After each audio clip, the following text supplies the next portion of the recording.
Much will be said in the coming days, nights and months about Rabbi Abraham Levy and what he created during his remarkable life. I would like to speak of him as Abraham, my father-in-law, who was so very dear to me. From the day I walked into his house on the 100th anniversary of the synagogue, he welcomed me with open arms and his wonderful warm smile. That is how he welcomed everyone, never judging anyone, just including everyone. He loved every Jew equally, and his passion and love for his heritage and the Spanish and Portuguese customs was unmatched. The last 3 days of Abraham's life was a very difficult time for us to watch, but it was also spiritually uplifting. To witness the love and respect from rabbis, family members, and our children who came and sat with him to thank him and read Tehillim was extremely special. To be able to light the Hanukkah in his room, knowing he could hear us and when possible, acknowledging what we were doing. Even on his final night, when Julian and the boys were praying our bit loudly, he could hear. Being able to be right by his side at the final moment when he passed so peacefully whilst Julian said the Shema allowed us to remain calm. Over the last 27 years, he enriched my life with his knowledge and love of Judaism. He made me a better Jew, which in turn made me a better person.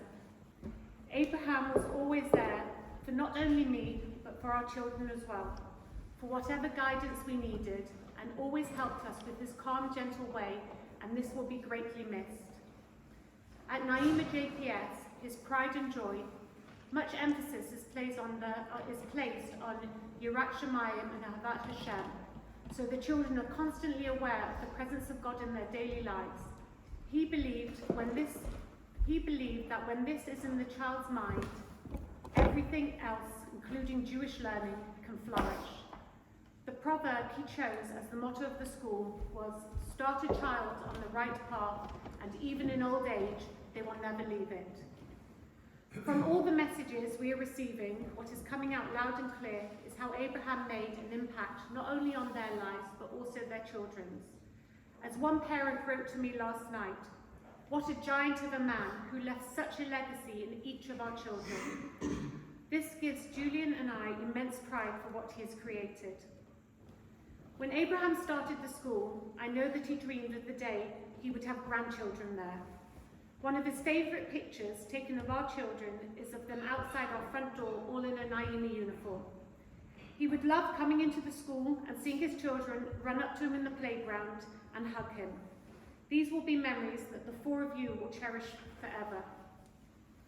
As Julian mentioned this afternoon, Abraham gave me the honour of organising the refurbishment of the mikveh at the school in 2017, one of the many projects that he was so passionate about. I was so happy that he put that trust in me. Both Abraham and Estelle were happiest when they would be in our house for Shabbat and Yom Tov. Just being able to spend time with all of us was all they wanted, and their grandchildren gave them immense joy. Avi, Potter, Jamie, Rachel and Daniel, it is a lot for you to lose two grandfathers in such a short space of time. But you were blessed to have these two special men, your abuelo and your papa, in your lives. You have learned so much from them, both in different ways, and this has allowed you to be the special children you have grown into.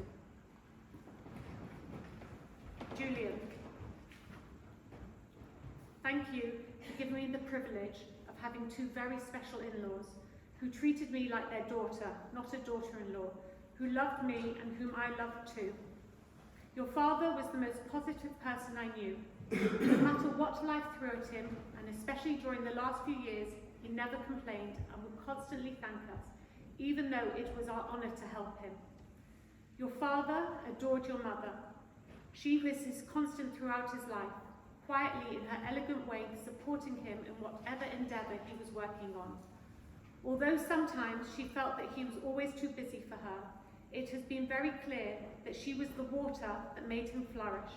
And when she passed away, it was as if Abraham was no longer receiving that water, and like a plant, he slowly wilted.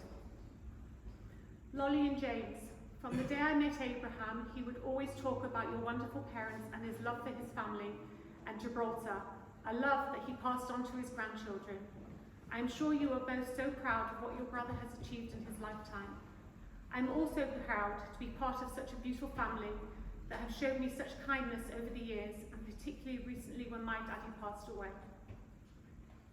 You, Julian, have been a remarkable son. There was never anything that was too much for you. You did whatever they needed to make their lives easier, and your love and devotion to them was extremely touching. I remember when we first got married, I wanted to move to the suburb to be close to my sisters, but you made it clear under no circumstances would we be leaving the area away from your parents, and you were 100% correct. Your parents were blessed to have you as a son. We're blessed to have a son like you, and we're so proud of you and everything you have achieved. To me, one of his greatest prize in you was the dedication and the time you gave to Naima. And now he knows that the school is in safe hands with the 4 Isaacs, all of them there today to see him on his final journey. This will be a huge change in our lives without him, but we have so many beautiful memories of a very special man. I am sure he will be watching over us all, together with your mother and my father, and will continue blessing us from above.